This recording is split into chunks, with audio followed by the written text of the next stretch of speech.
자비로우신 하나님, 오늘도 주의 은혜를 의지합니다.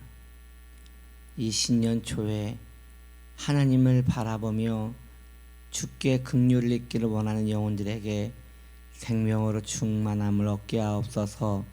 예수님의 이름으로 기도드립니다. 아멘.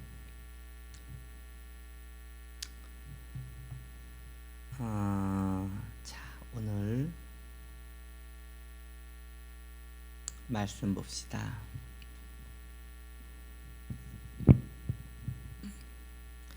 빌립보서 4장 10절 12절 10절로 12절 내가 주 안에서 크게 기뻐함은 너희가 나를 생각하던 것이 이제 다시 싹이 남이니 너희가 또한 이를 위하여 생각은 하였으나 기회가 없었느니라.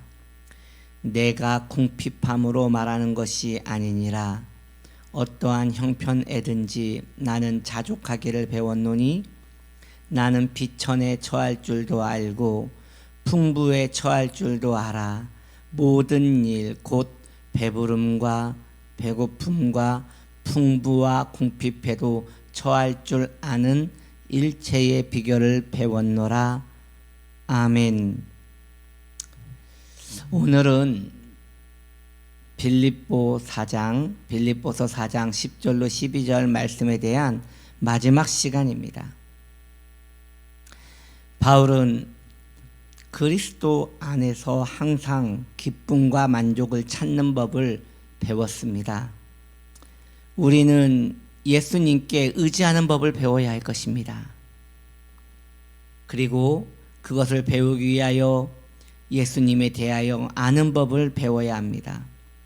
그리고 예수님과 교통하는 법을 배워야 하며 오직 예수님 안에서만 기쁨을 찾아야 합니다. 좀 더 구체적으로 말씀드리기 원합니다.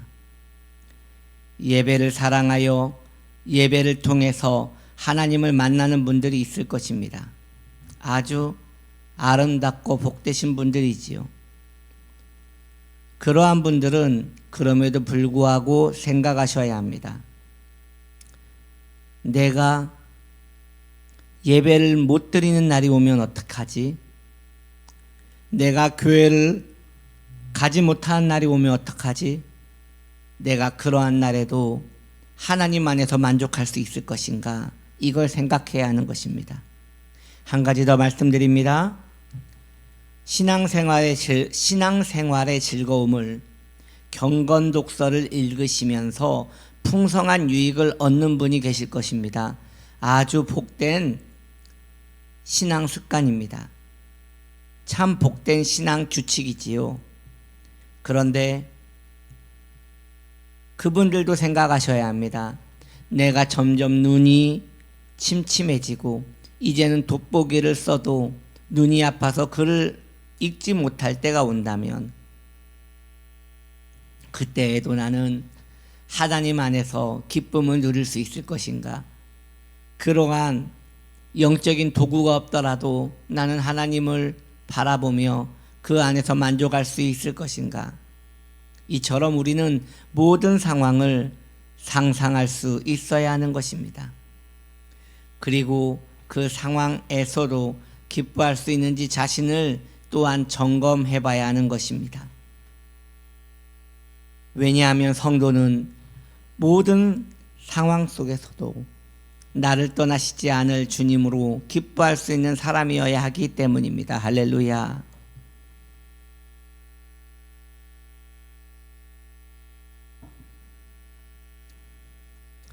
바울은 어떻게 살았습니까? 네, 바울은 참으로 그렇게 살았습니다. 바울은 말합니다. 나는 그렇게 살았다라고 말합니다.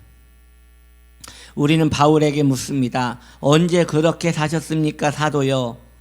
사도요, 당신은 어찌하여 그런 말을 하는 것입니까? 참으로 그런 시간을 견디셨고 그런 시간을 누리셨습니까? 그랬더니 바울은 말합니다. 나는 감옥에 있을 때 하나님으로 인하여 기뻐했습니다. 나는 몸에 질병의 가시가 깊이 박혀 있을 때 하나님 안에서 기뻐했습니다. 여러분, 전승에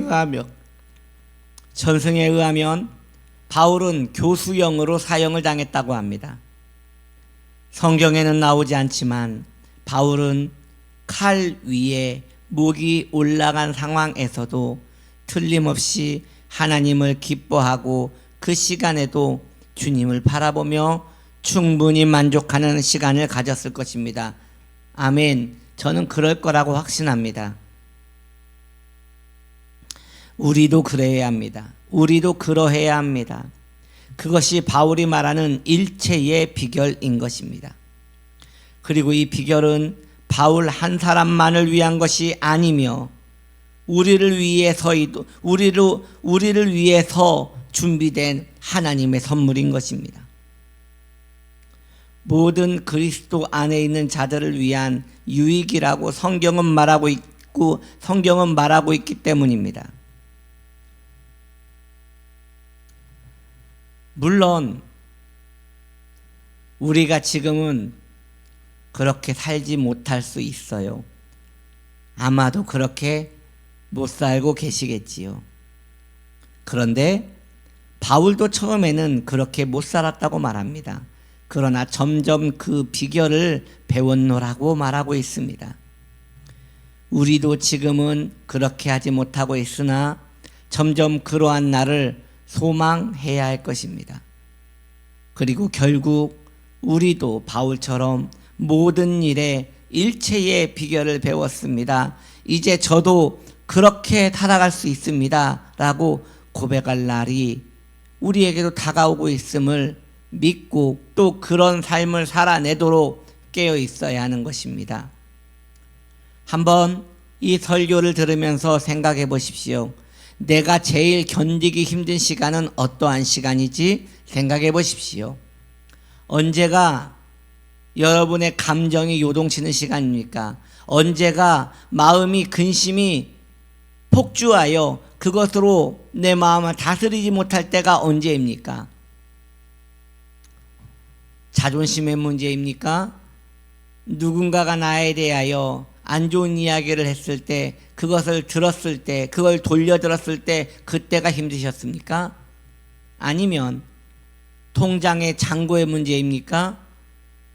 이제 정말 경제적으로 힘이 들어서 살아가기 힘들 때 그때 마음의 염려로 인하여 마음이 가라앉을 때 그러한 생각을 했습니까? 아니면 질병의 문제입니까? 아무리 병원을 다녀도 낫지 않는 그 병으로 인하여 마음이 낙심되고 힘드십니까? 아니면 혹시 배우자의 문제입니까?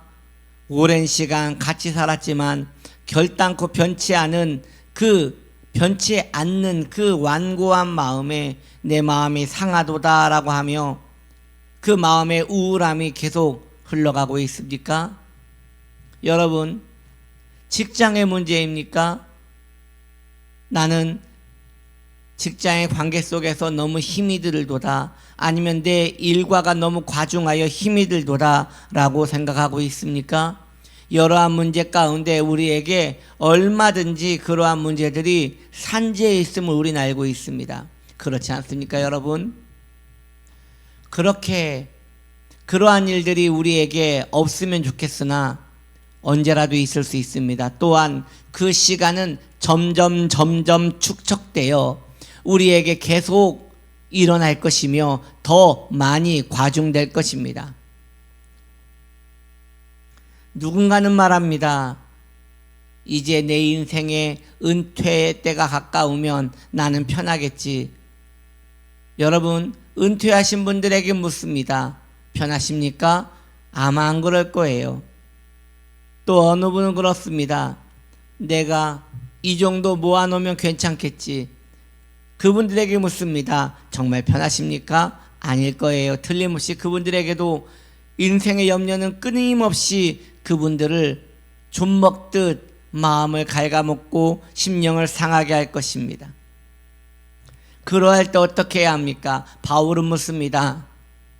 그때에도 자족하는 비결을 배워야 한다라고 말하고 있는 것입니다. 그렇습니다. 여러분, 자족하는 비결을 배워야 합니다. 어떠한 상황 속에서도 우리는 예수로 만족하기로 결단한 사람이니, 그리고 충분히 예수님으로 인하여 만족할 수 있는 그분이 우리의 하나님이시니 그분으로 인하여 자족하며 살아갈 수 있는 저와 여러분 되기 바랍니다. 2025년 지금 첫 주를 지나고 있습니다. 어찌 사시렵니까? 앞으로 그 수많은 날들을 어찌 사시렵니까? 분명 시간은 엄청 빨리 지나갈 것이에요. 2024년도 작년도 그러했잖아요. 분명 엄청 빠르게 시간이 지나갈 거예요. 그러나 같은 날을 사는 날이라도 어떠한 분은 자족하며 살아가고 어떠한 분은 죽지 못해 살아간다면 그 얼마나 큰 차이이냐는 것입니다. 2025년 믿음으로 살아가십시오. 하나님 안에서 자족하며 살아가십시오. 다음 주 월요일부터 금요일까지 신년 특별 새벽 예배가 시작됩니다. 성화와 영혼의 실증이라는 귀중한 말씀을 가지고 우리가 한 주를 시작할 수 있는 기회입니다. 우리의 육체는 그저 놔두면 한없이 게으릅니다. 물론 지금도 충분히 피곤하시겠지요. 그런데 피곤하다 하여 점점 신앙을 게을리하고 육체를 봐주면 점점 늘어납니다. 여러분 아시지요?